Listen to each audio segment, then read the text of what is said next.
आज हम जो परमेश्वर के पवित्र वचन से विषय शुरू करेंगे वो हम वायदे के युग को आज हम शुरू करेंगे। वायदे का युग कहाँ से और कहाँ तक था, उन बातों को हम देखेंगे। और परमेश्वर अब मनुष्य से कैसा व्यवहार कर रहा है, अब संपूर्ण मानव जाति से नहीं परंतु एक व्यक्ति से व्यवहार करेगा। और उस व्यक्ति के द्वारा एक परिवार आएगा और उस परिवार के द्वारा एक राष्ट्र बनना है। उधर से वायदे के युग की शुरुआत होती है। तो आज हम परमेश्वर के वचन से उसको शुरू करेंगे, लेकिन उससे पहले जो हम पिछला देख रहे थे थोड़ा सा मैं आपको सिर्फ याद या ताजा करने के लिए कि जो मनुष्य की सरकार का युग था या मानसिक शासन का जो युग था, रोमियो की पत्री 13 अध्याय का 1 से 7 तक जब हम पढ़ते हैं तो उसमें लिखा है राज्य के प्रति कर्तव्य। कौन से राज्य के प्रति? मनुष्य के राज्य है जो मनुष्य की सरकारें हैं। तो हमने पिछली बार देखा था मुझे एक अच्छा नागरिक बनना है,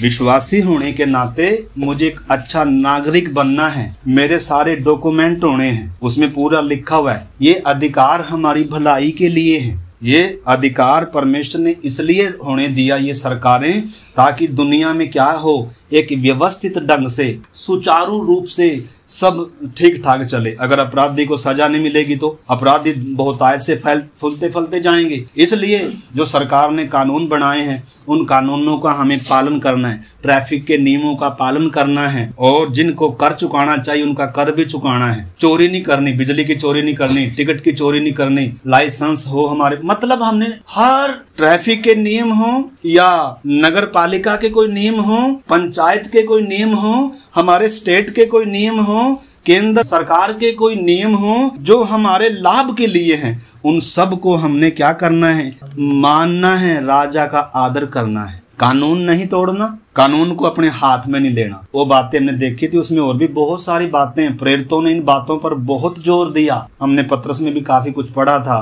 पहला पत्रस 1 अध्याय का जब हम 13 से आगे पढ़ते हैं उसमें पूरा दिया हुआ है। तो इस करके हमने मनुष्यों के ठहराए हुए अधिकारों का हमें सम्मान करना है, और ऊंचे पद वालों को हमें आदर ही नहीं देना बल्कि हमने उनके लिए क्या भी करनी है? प्रार्थना भी करनी है, क्योंकि परमेश्वर चाहता है हमारे देश में शांति हो, हमारे देश में मतलब अन्याय ना हो, झगड़े ना हो। हमारा कर्तव्य बनता है विश्वासी होने के नाते, कलीसिया का एक कर्तव्य है कि हम अपने मोहल्ले के लिए, स्टेट के लिए, देश के लिए, नागरिकों के लिए, प्रधान अधिकारियों के लिए हम सब ने क्या करनी है? राज्य के प्रति मतलब हमारा क्या है? कर्तव्य है। हम सब ने क्या करना है? मैं उम्मीद करता हूँ सबको ये बातें मालूम हो। ट्रैफिक के नियमों का क्या करना है? ट्रैफिक के नियमों को क्या करना है? लिखा है जो इसका विरोध करता है वो किसका सामना करता है? हम कई बार इंसान को देखते हैं लेकिन उसके पीछे किसको नहीं देखते?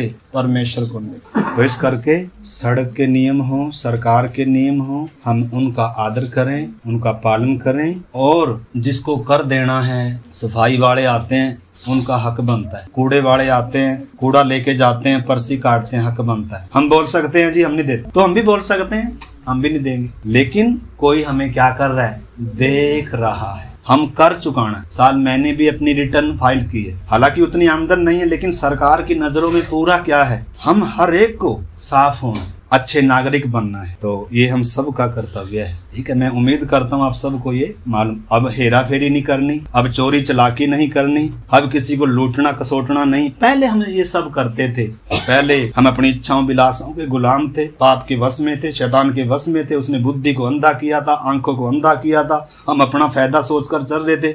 लेकिन अब जब मैं किसी कंपनी में हूँ, अब जब मैं किसी एक मोहल्ले में हूँ, अब जब मैं किसी एक स्कूल में हूँ, अब जब मैं किसी की दुकान पे हूँ, अब जब मैं किसी एक फैक्ट्री में हूँ, तो मैंने वहां दुनिया बाकी स्वार्थों के लिए उधर काम कर रहे हैं, उनको कोई चिंता नहीं है मकान मालिक का या उधर फैक्ट्री मालिक का कोई नुकसान हो रहा है, उनको चिंता नहीं है। लेकिन एक विश्वासी होने के नाते उधर मुझे वफादार होना है, विश्वास योग्य होना है। उधर प्रभु ने मुझे रखा हुआ है, उस कॉलोनी के लिए, उस फैक्ट्री के लिए, उस स्कूल के लोगों के लिए प्रार्थना भी करूं और उधर ज्योति की संतान बनकर चमकूं।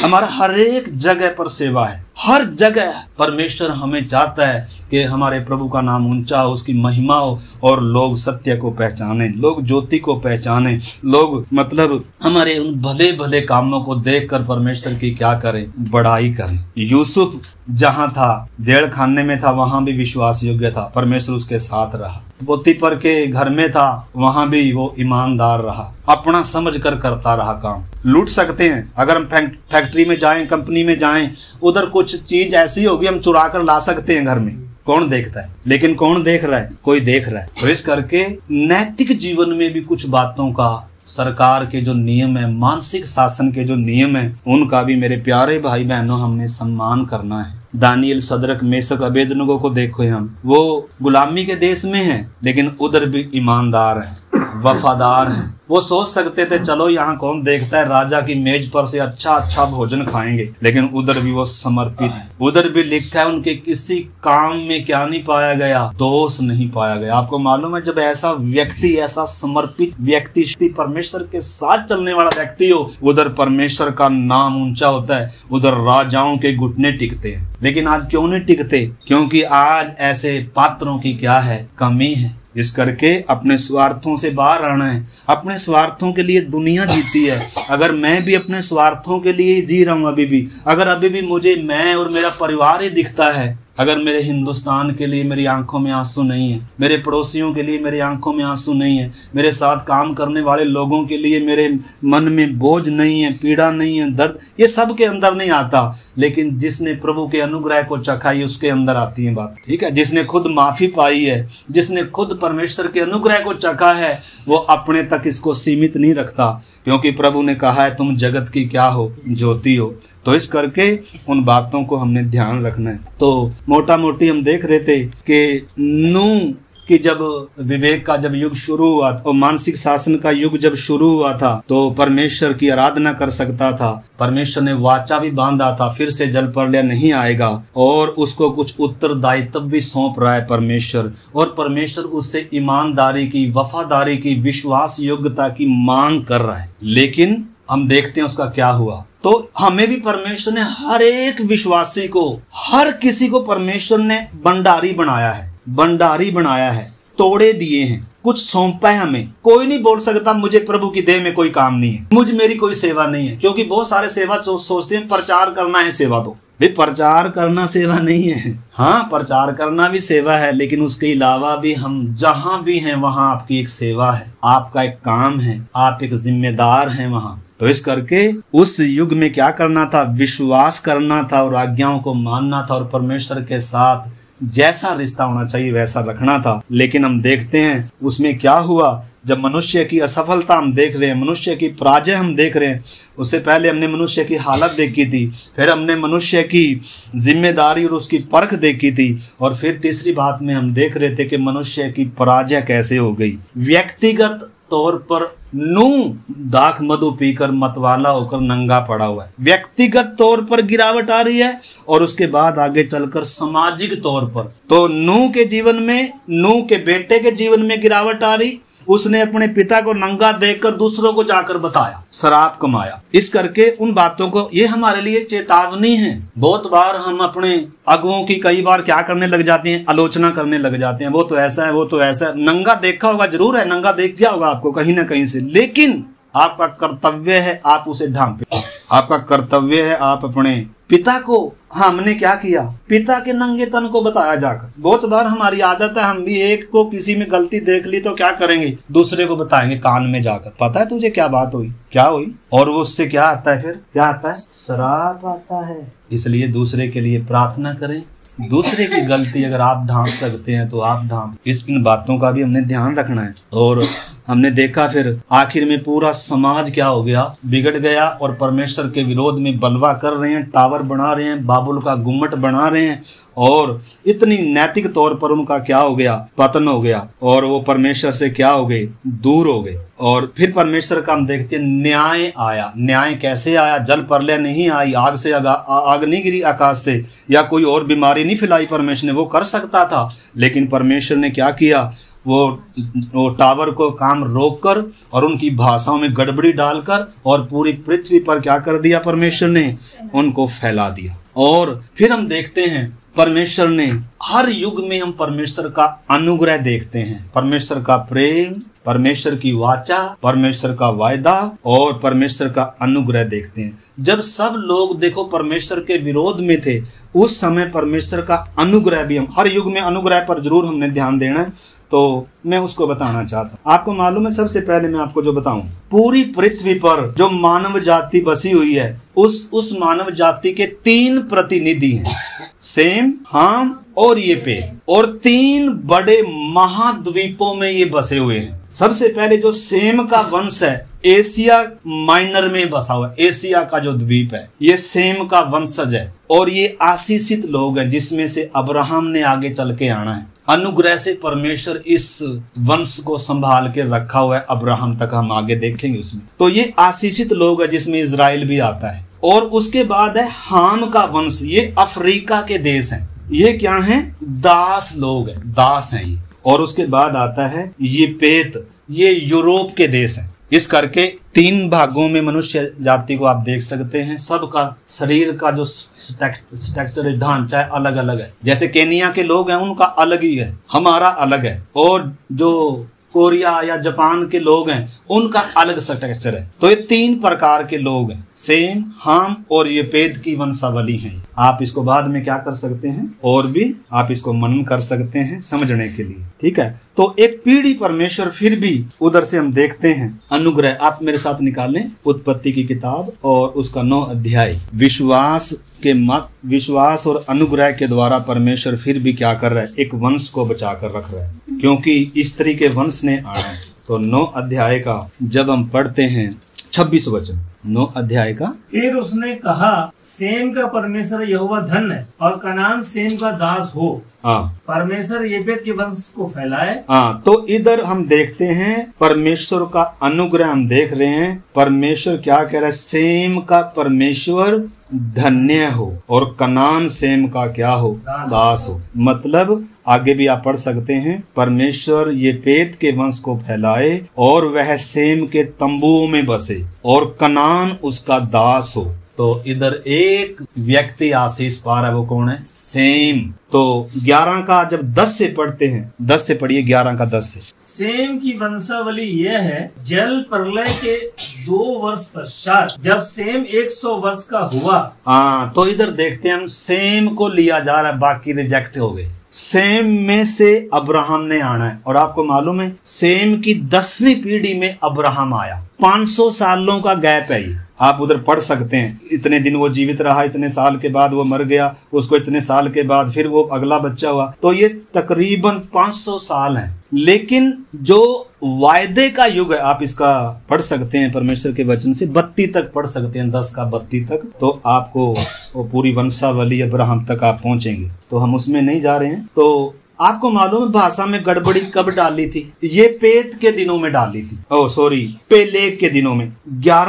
10 अध्याय का 25 वचन पढ़े। और एबेर के 2 पुत्र उत्पन्न हुए, एक का नाम पेलेग, इस कारण रखा गया कि उसके दिनों में पृथ्वी बढ़ गई। उसके दिनों में पृथ्वी बढ़ी थी, और जब इसके दिनों में पृथ्वी बढ़ी थी उस समय सेम की कौन सी पीढ़ी में आ रहा है, ये 4थी पीढ़ी में आ रहा है, यानी कि वो साल और कम हो गए फिर। तो वायदे का जो युग है ये भी तकरीबन 430 साल का समय है। 429 साल का समय किसको, कौन सा युग था, मानसिक शासन का युग था। आखिर में मनुष्य फेल हो गया, पराजित हो गया। परमेश्वर ने फिर क्या किया, अगले युग को परमेश्वर लेकर आ रहा है और परमेश्वर उनको कुछ और ज्यादा सौंप रहा है और परमेश्वर विश्वास योग्यता की आगे मांग कर रहा है, उसमें हम जाएंगे आगे। तो इधर हम देखते हैं 11 अध्याय में वो बात बताई जा रही है, वो घटना बताई जा रही है कि कैसे गुम्मट बना रहे हैं, कैसे परमेश्वर उतर कर आ रहा है और कैसे भाषा में गड़बड़ी डाली जा रही है। परंतु उससे पहले ही ये बातें हो चुकी हैं, ये बाद में सिर्फ इसका एक्सप्लेन किया जा रहा है।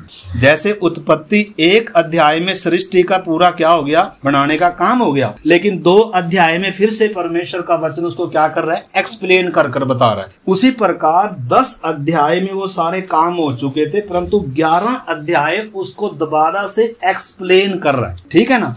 उसी प्रकार जब हम इस वायदे के युग में भी आते हैं, अब्राहम का बुलाया जाना 12 अध्याय में हम देखते हैं, परंतु ये उस बुलाहट का जो 11 अध्याय में उसको बुलाहट मिली है, उस बुलाहट के जोड़कर बताया जा रहा है। तो आज जो हम परमेश्वर का वचन सीखेंगे, प्रार्थनाओं के साथ सीखें समझने के लिए। जब बाइबल स्टडी हम बोलते हैं तो उसमें थोड़ी सी क्या आती है, कठिनाई। अगर एक आयत बोलनी हो, प्रचार करना हो तो वो आसान है। एक आयत लेकर आधा घंटा प्रचार मैसेज देना कोई मुश्किल नहीं है। परंतु हम क्या सीख रहे हैं, हम वचन सीखना बहुत जरूरी है। हर एक विश्वासी ने परमेश्वर के वचन को अच्छा विद्यार्थी के समान सीखना है। आपके पास कॉपी होना है, आपके पास पेन होना है, आपने घर में जाकर इसको स्टडी करनी है और नोट्स बनाने हैं। वचन में आपने समय बिताना है, तभी परमेश्वर के वचन को सीखने का फायदा होगा। अगर हमने सुनकर ऐसे ही चले जाना है तो फिर लाभ नहीं होगा।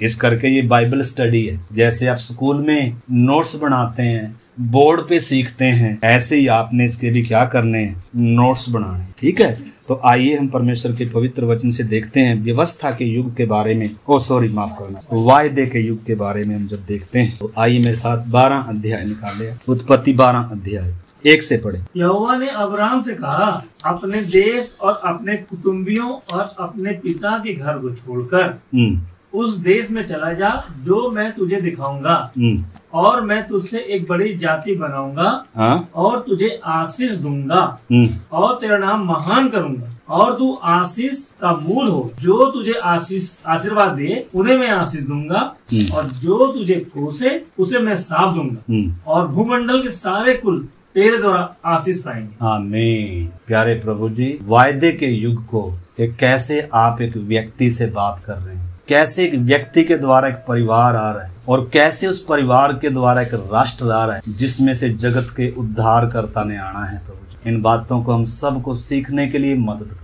जो विश्वासियों का पिता कहलाया जाता है, उस अब्राहम के विषय में कैसे वो चला, इन सब बातों को हमें पहचानने में, समझने में हम सब की मदद करें। पवित्र आत्मा आपके हाथ में सौंपते हैं, प्रार्थना को यीशु मसीह के नाम से मांगते हैं, आमीन। तो इधर परमेश्वर बात कर रहा है अब्राहम से, क्या कह रहा है, छोड़, दोबारा पढ़े। यहोवा ने कहा, अब्राहम से कहा, अपने देश और अपने कुटुंबियों और अपने पिता के घर को छोड़कर। आमीन। देखना, परमेश्वर जब किसी को बुलाता है ना, परमेश्वर जब बात करता है ना, तो कैसे करता है। आपने चीज को मैंने और आपने समझ, परमेश्वर किसी को भी लालच देकर बुलाता नहीं है। लालच देकर तो किसी को भी विश्वास में ले आओ, आशीष मिलेगी, स्वर्ग मिलेगा, ये मिलेगा, वो मिलेगा, तो कितनी दुनिया हम इकट्ठी कर सकते हैं और जल्दी से आ जाओ, प्रभु आशीष देने जा रहा है, चंगाई मिलने जा रही है, प्रभु बरकत देगा, वो कितने पड़ोसियों को भी इकट्ठा कर सकते हैं। लेकिन ये नहीं है असली काम। यीशु मसीह का चेला बनाना है असली काम। लोगों ने अपने पापों से मन फिराना है असली काम। लोगों ने संसार से मन फिराना है असली काम। संसार को छोड़ना है।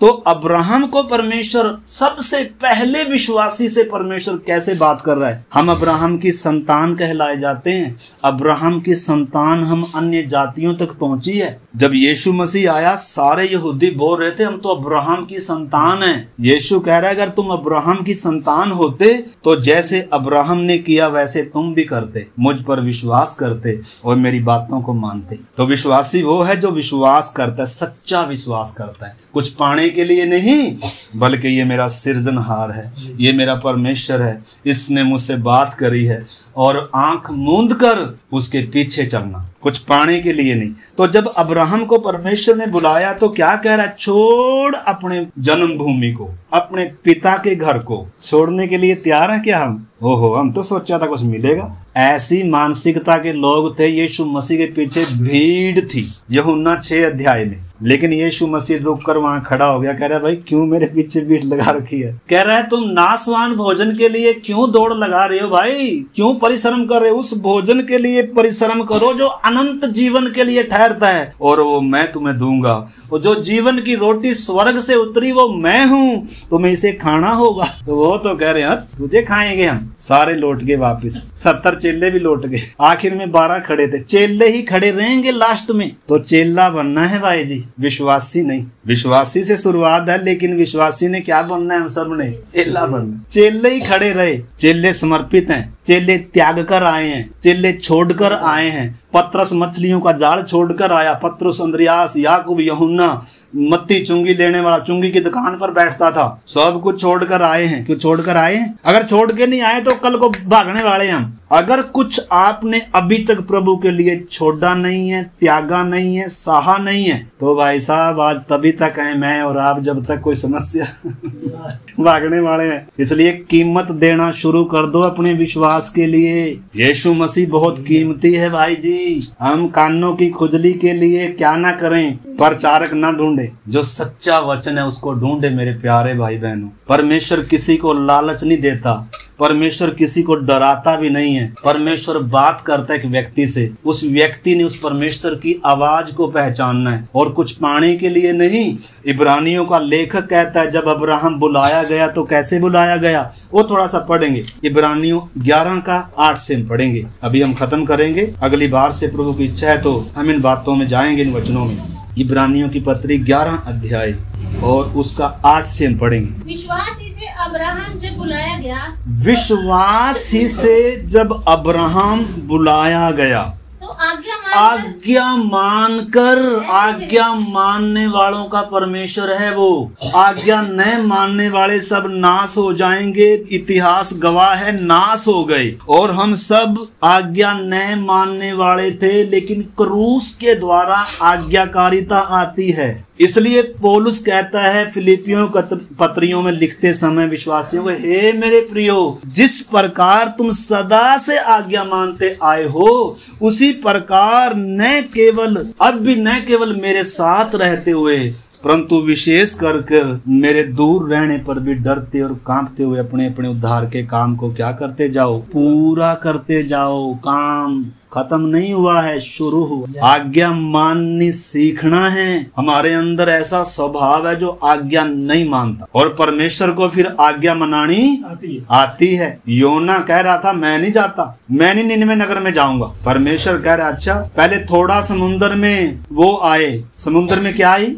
लहरें उठी। भाई साहब तब भी सोया पड़ा है। यानी कि परमेश्वर उठा रहा है, इसको होश में ला रहा है। तू आज्ञा नहीं मानकर किधर जा रहा है, भाई होश में आ जा। लेकिन ये शेर सोया पड़ा है। बाकी बेचारे परेशान हो रहे। आज हम बाकी बेचारे सुबह सुबह उठकर भक्ति कर रहे हैं, लेकिन हम आज सोए पड़े आराम से। परमेश्वर को फिर उठाना आता है 4 बजे भी, 5 बजे भी उठाना आता है। सारी रात नींद नहीं आएगी, क्योंकि उसने एक योजना है उसकी हमारे से। वो कुम्हार है, उसने मिट्टी को बनाना है, अपने स्वरूप समानता में लाना। हर एक विश्वासी ने इन बातों को अच्छे से पहचानना है। आप किसके हाथ में आए हैं, आपने अपना जीवन किसको दिया है, कोई मजाक नहीं किया। परमेश्वर हमें मन मर्जी करने का मौका देता है, गलती होने देता है, लेकिन वो गलतियों का परिणाम भी भुगताता है। और परमेश्वर चाहता है कि हम सीखें, हम आज्ञा माननी सीखें। आज्ञा तो हमें माननी ही पड़ेगी परमेश्वर की। परमेश्वर ने जो लिख कर दिया उसको तो क्या ही करना पड़ेगा।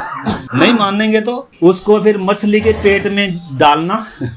योना को मच्छी के पेट में डाल दिया, और फिर वो घुटनों के बल आकर प्रार्थना कर रहा है। खाना भी गया, पीना भी गया, सोना भी गया। अब सारी नींद भाग गई। तो ज्यादा सोने वालों जाग जाएं, आज्ञा न मानने वालों जाग जाएं। बातों को सुनकर अनसुना करने वालों, मेरे प्यारे भाई बहनों, चाहे कोई भी हो, परमेश्वर फिर परमेश्वर नहीं है अगर वो आज्ञा ना मनवाए। हाँ, ये देख लेता है ये कोई काम नहीं, फिर उसको छोड़ ही देता है। लेकिन जिसे प्यार करता है ना, उसको तो आज्ञा मानना सिखाएगा भाई। बहुत सारे कहते हैं अरे देखो वो इतना परेशान, वो इतना परेशान, मुझे कोई तकलीफ नहीं। अरे भाई तुझे शायद प्रभु ने छोड़ दिया इसलिए तकलीफ नहीं है। जिनको तकलीफ है ना, प्रभु ने कुछ सिखा रहा है, आज्ञा माननी सिखा रहा है। चांटा लगाया जोर से। कहीं दुख होता है, कई बार हमें एक्सीडेंट हो गया, चोट लगी, हमें दुख होता है। लेकिन परमेश्वर, तभी तो देखो लिखा, जो लोग परमेश्वर से प्रेम रखते हैं उनके लिए सब बातें। एक्सीडेंट होकर मोटरसाइकिल टूट गई, हड्डी टूट गई, नुकसान हो गया जान माल का भी, तो भी विश्वास करने वाले के लिए, जो परमेश्वर से प्यार करता है उसके लिए क्या है जी। और जो परमेश्वर से प्यार नहीं करता वो तो बैठकर क्या करेगा, रोएगा। इसलिए इस मार्ग पर हर कोई नहीं जा सकते भाई जी। अब्राहम जैसे ही चलेंगे, विश्वास करने वाले ही चलेंगे, आज्ञा मानने वाले ही चलेंगे। वो कुछ पाने के लिए नहीं निकले हैं, वो कुछ देने के लिए निकले हैं। अपने परमेश्वर को जानने के लिए, उसके साथ उन संबंधों में आने के लिए।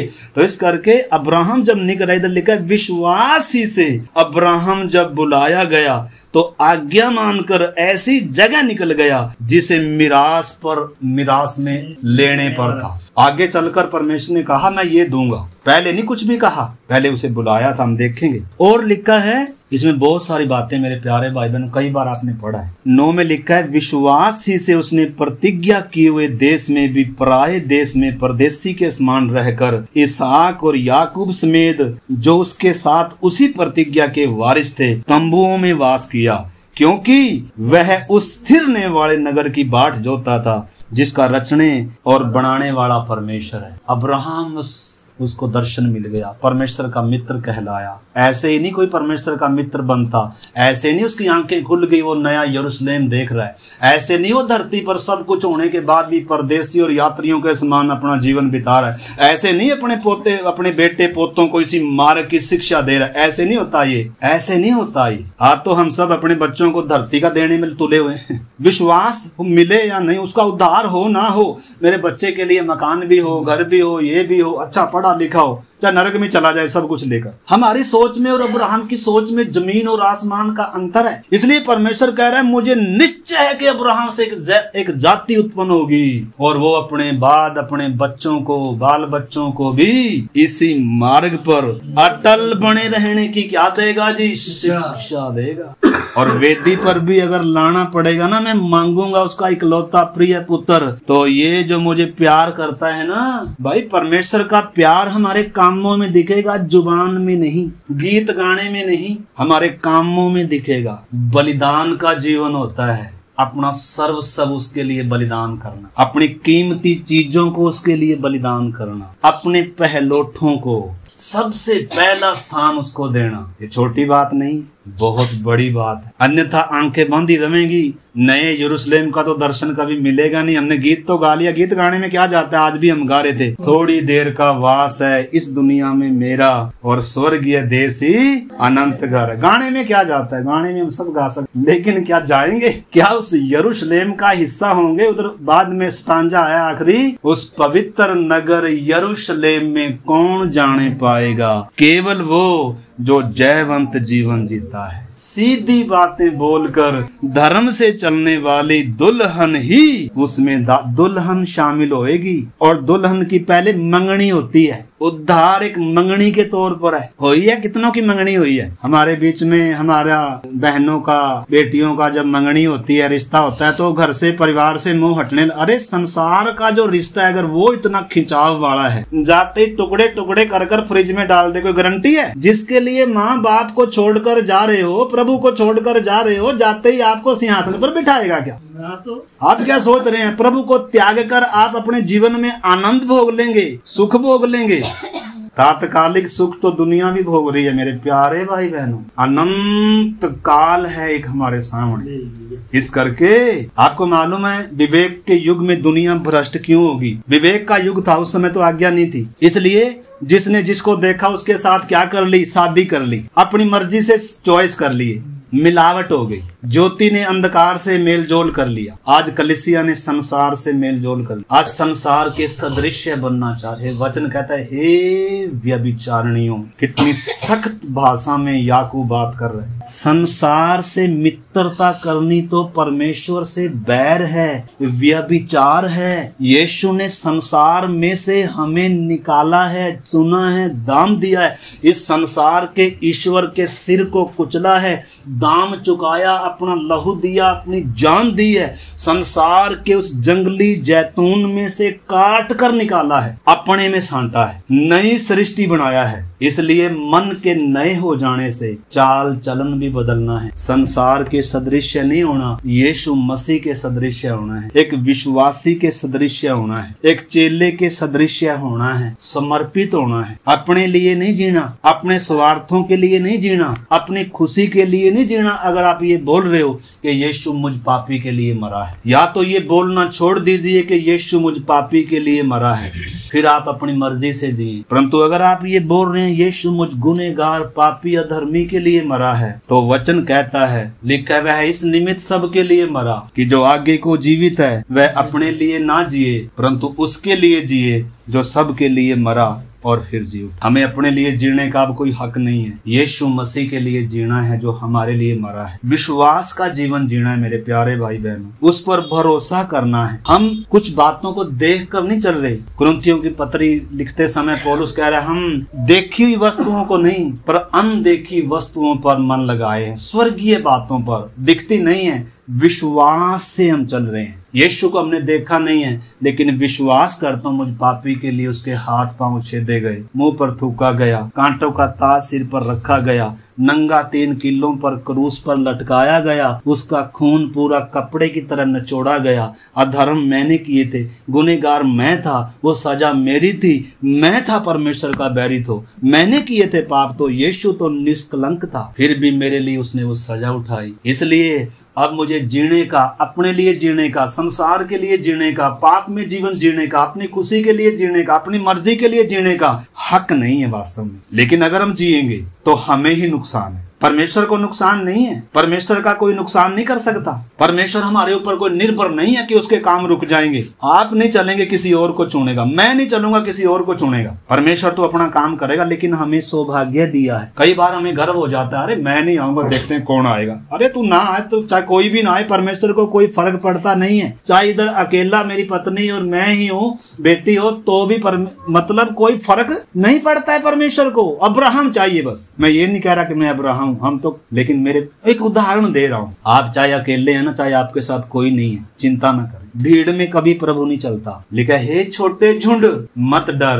क्योंकि पिता को भाया कि तुम्हें क्या दे, एक राज्य दे। बड़ी भीड़ किसको दिखानी है? अरे वो चाहे 2 हो, वो हो जो आज्ञा मानने वाले हैं। अब भीड़ को हमने इकट्ठा कर लिया, आज्ञा मानने वाला एक भी ना हो, विश्वास करने वाला एक भी ना हो, तो उस भीड़ का फायदा है? बताओ फायदा है? इसलिए यीशु भीड़ को कम करता था हमेशा। जब भीड़ को देखता था क्या बोलता था, रुक जाओ। तो माफ करना आपको, मैं ये नहीं कह रहा कि मैं आपसे अच्छा हूँ, मैं भी आपकी तरह करी।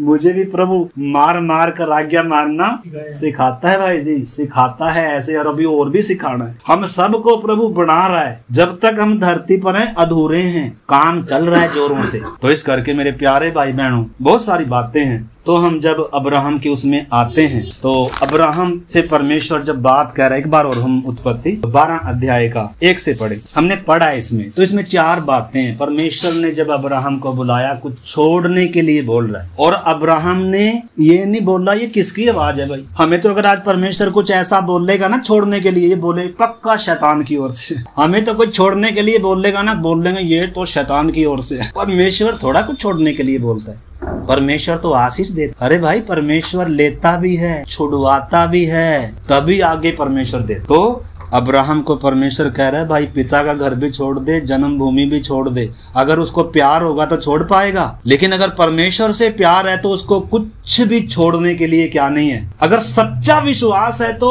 भाई साहब उसको कुछ भी छोड़ने के लिए, बाप का घर हो, जन्मभूमि हो, धन दौलत संपत्ति हो, कोई रिश्ता हो, छोड़ने के लिए दिक्कत है। बताओ हमें दिक्कत क्यों है? हम क्यों नहीं छोड़ पाते? हमसे संसार नहीं छूटता, संसार का फैशन नहीं छूटता, संसार की चीजों से मोह नहीं छूटता। तो अगर ऐसा है तो बताओ फिर हमारा विश्वास कैसा है? चाहे मैं भी हूँ, है, लेकिन विश्वास क्या करता है? आंख मूंद कर विश्वास करता है। कुछ पाने के लिए नहीं विश्वास किया, एक जीवित परमेश्वर पर विश्वास किया, सच्चे परमेश्वर पर विश्वास किया है, अपने सृजनहार सृष्टिकर्ता पर विश्वास किया है। ये क्या बोल रहा है वो 100% क्या है, सही है, मेरा इसमें लाभ या फायदा कर नहीं मैं देख रहा। इस करके आज्ञा मानकर ऐसे जगह में निकल गया जिसे वो जानता भी नहीं था। परमेश्वर ने उसे नहीं बताया कि मैं तुझे बड़ी जाति बनाऊंगा, आशीष दूंगा। वो हम अगली बार से देखेंगे। इधर जब हम देख रहे हैं, इधर 12 अध्याय में उसका एक्सप्लेन किया जा रहा है। उससे पहले है उसकी बुलाहट 11 अध्याय में। उस नए नियम में ये भेद परमेश्वर खोल कर दे रहा है कि अब्राहम को परमेश्वर ने कहां से,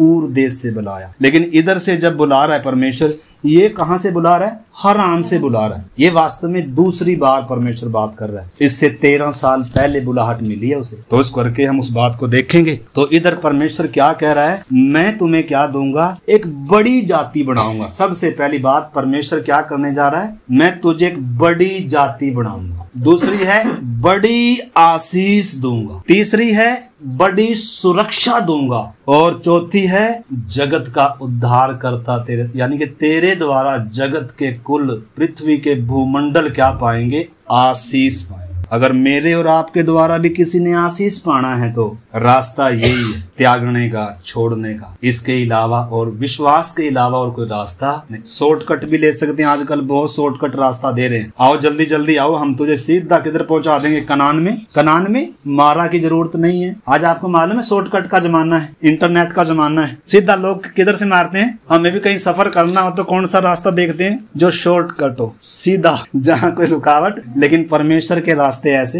परमेश्वर का रास्ता तंग है, लेकिन तंग है वह फाटक, सकरा है वह मार्ग जो कनान को पहुंचता है, जो जीवन को पहुंचता है। और बड़ी भीड़ है जो उस पे क्या कर रही है? आ रही है, लेकिन थोड़े ही हैं जो उस पे जाते हैं। परंतु चौड़ा है वह फाटक और चाकल है वह मार्ग जो विनाश को पहुंचता है, और बहुतेरे हैं, भीड़ की भीड़ है उधर जा रही है। क्योंकि कुछ छोड़ने की जरूरत नहीं है, त्यागने की जरूरत नहीं है, कष्ट सहने की जरूरत नहीं है, आराम से गीत गाते हुए जा रहे हैं। तो मैं चौड़े मार्ग में हूँ या सकरे मार्ग में हूँ? है जी, हमने तय करना है। मैं विश्वासी हूँ या अविश्वासी हूँ? अब्राहम की आशीष पाने का हक रखता हूँ।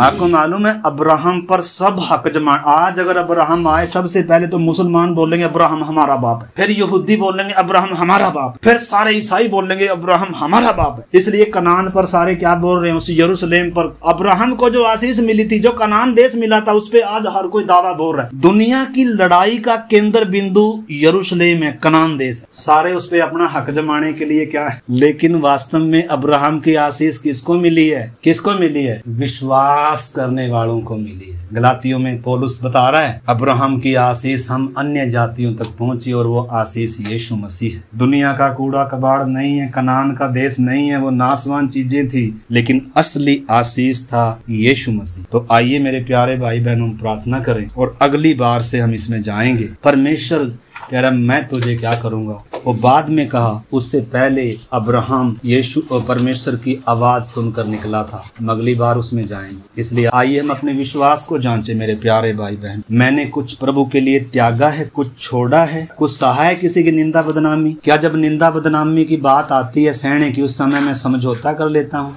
आइए मेरे प्यारे भाई बहनों, धन्य हैं हम अगर यीशु के कारण हमारी निंदा हो। वचन में, धन्य वचनों में प्रभु ने कहा है धन्य है जब मनुष्य के पुत्र के कारण लोग तुम्हारी निंदा कर, झूठ बोल बोल कर तुम पर दोष लगाएं, तुम्हें तुम्हारा नाम काट दें, तुम्हें सताएं, तो बैठकर रोने लग जाना नहीं कहा प्रभु ने। उसने कहा बैठ उछलना, कूदना, आनंदित होना, क्योंकि तुम्हारे लिए स्वर्ग में बड़ा प्रतिफल। वो निंदा बदनामी क्यों लेकर आने दे रहा है प्रभु? हमें जलील करने के लिए नहीं, लेकिन हमें स्वर्ग में बड़ा प्रतिफल देने के लिए है। चाहे दुख हो, चाहे निंदा हो, चाहे बदनामी हो, चाहे कष्ट हो, चाहे कलेश हो, मेरे प्यारे भाई बहनों, जो आप सत्य के लिए उठा रहे हैं, जो आप वचन के लिए उठा रहे हैं, जो आप यीशु के लिए कीमत दे रहे हैं, वो व्यर्थ नहीं है, व्यर्थ नहीं है। जो भी आप परिश्रम कर रहे हैं, वचन में लिखा, जो भी आप प्रभु में परिश्रम कर रहे हैं वो व्यर्थ नहीं है, उसका प्रतिफल है।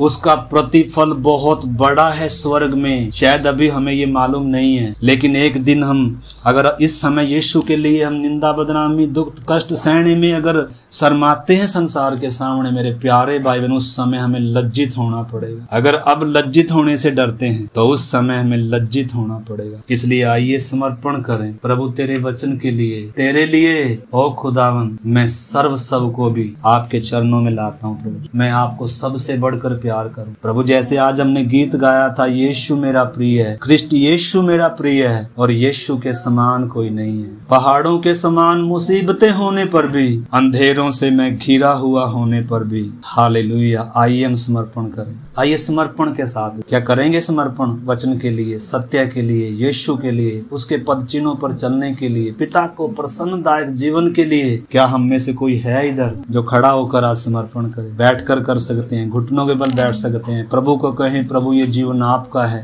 आपने इसे बनाया है और आप ही इसे बना सकते हैं। प्रभु जी, मैं आपके हाथ में अपना जीवन सौंपता हूँ या सौंपती हूँ। प्रभु प्रभु मुझे अपने स्वभाव में, अपने स्वरूप में बना ले, अपनी समानता में बना ले। मेरे अंदर भी तेरे जैसा मन आए, तेरे जैसा स्वभाव आए, मैं भी तेरी डील डोलता समानता तक बढ़ने पाऊं प्रभु जी, क्योंकि तेरी इच्छा यही है। इसलिए तूने मिट्टी को हाथ में लिया था कि आओ हम मनुष्य को अपने स्वरूप और समानता में बना। प्यारे प्रभु, इन बहुमूल्य वचनों के लिए धन्यवाद। हर एक को इसी मन के साथ उठने के लिए, इसी समर्पित भाव से उठने के लिए, समर्पण के साथ अगला जीवन, सप्ताह भर का जीवन बिताने के लिए, आपकी खुशी, आपकी इच्छा, आपकी मर्जी के लिए जीने के लिए सहायता कर। हम संसार से प्रेम करने वाले ना हो प्रभु, हम पाप से प्यार करने वाले ना हो, हम खुद से प्यार करने वाले ना हो, हम दुनिया की चीजों से प्यार करने वाले ना हो प्रभु जी, बल्कि हम आपको प्यार करने वाले हों। हम आपस में एक दूसरे से प्यार करने वाले हों प्रभु जी। हम एकता में आए, एक देह हो जाएं, एक घराना हो जाएं प्रभु जी। पवित्र आत्मा इन दिनों आप हमें एक करें प्रभु। हम सबके जीवनों में आपका बड़ा गहरा कार्य हो, हर एक के अंदर सच्चा पश्चाताप और सच्चा मन फिराव हो, ईश्वरीय शोक आए और आपका प्रेम हमें विवश कर दे। आपके हाथ में सौंपते हैं। धन्यवाद, आपने हमारी प्रार्थना को सुना। पिता यीशु मसीह के नाम से प्रार्थना को मांग। अब हमारे पिता परमेश्वर का प्रेम, हमारे महान प्रभु यीशु मसीह का अनुग्रह और पवित्र आत्मा की संगति और सहभागिता हम सबों के साथ और दुनिया भर में प्रभु के लोगों के साथ प्रभु यीशु मसीह की आगमन तक होता रहे। आमीन। सबको जय मसीह की। मारानाथा।